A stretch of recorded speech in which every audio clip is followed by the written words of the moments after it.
অগাস্টে ত্রিপুরা যাচ্ছেন মমতা বন্দ্যোপাধ্যায়। লক্ষ্য 2018-র ত্রিপুরা বিধানসভা ভোট। মমতার সফর ঘিরে ত্রিপুরা জুড়ে জোরদার প্রস্তুতি শুরু হয়েছে তৃণমূলের অন্দরে। রাজ্য জুড়ে প্রচার শুরু হয়েছে। মমতা ত্রিপুরা সফরের নজর রাখছে কংগ্রেস, সিপিএম দুপক্ষই। হারাধনের 10টি ছেলের মতো অবস্থা ত্রিপুরা কংগ্রেসের। ত্রিপুরার 10 কংগ্রেস বিধায়কের মধ্যে 6 জন হাতে নিয়েছেন তৃণমূলের পতাকা। বাকিদের মধ্যে কয়েকজনের মতিগতিও ভালো ঠেকছে না কংগ্রেস নেতৃত্বের। এই অবস্থায় 9ই আগস্ট ত্রিপুরা যাচ্ছেন মমতা বন্দ্যোপাধ্যায়। লক্ষ্য 2018 ত্রিপুরা বিধানসভা নির্বাচন। 2013 সালে ত্রিপুরা বিধানসভা নির্বাচনে প্রার্থী দিতে পারেনি তৃণমূল কংগ্রেস। তৃণমূল বুঝেছে ত্রিপুরায় কংগ্রেসকে ভাঙন ধরাতে না পারলে দলের সামনে আর কোনো পথ খোলা নেই।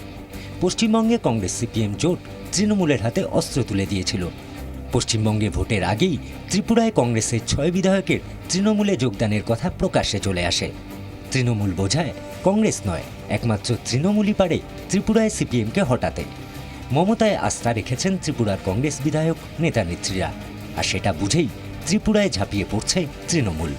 1 আগস্ট থেকে 8 তারিখ পর্যন্ত যে ব্যাপক প্রচার প্রতিদিনই চলছে, তার মধ্যে আরও গতি আনার জন্যে, আরও উন্মাদনা তৈরি করার লক্ষ্যে, মানুষের কাছে পৌঁছে যাবার লক্ষ্যে স্ট্রিট কর্নার মিটিং, পদযাত্রা, বুথ মিটিং পুরো সপ্তাহব্যাপী চলবে।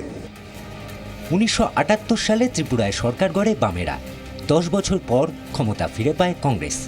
ফের 1993-এ ক্ষমতা দখল করে বামেরা। দায়িত্ব নেন দশরথ দেব। 1998-এ যে বছর তৃণমূল কংগ্রেসের জন্ম, ঠিক সেই বছরই ত্রিপুরার মুখ্যমন্ত্রী হন সিপিএম নেতা মানিক সরকার। সেই মানিক সরকারকে হারাতে ত্রিপুরায় সমস্ত কংগ্রেস নেতা কর্মীদের নিজেদের দলে টানতে চাইছে তৃণমূল। ব্যুরো রিপোর্ট, 24 ঘন্টা।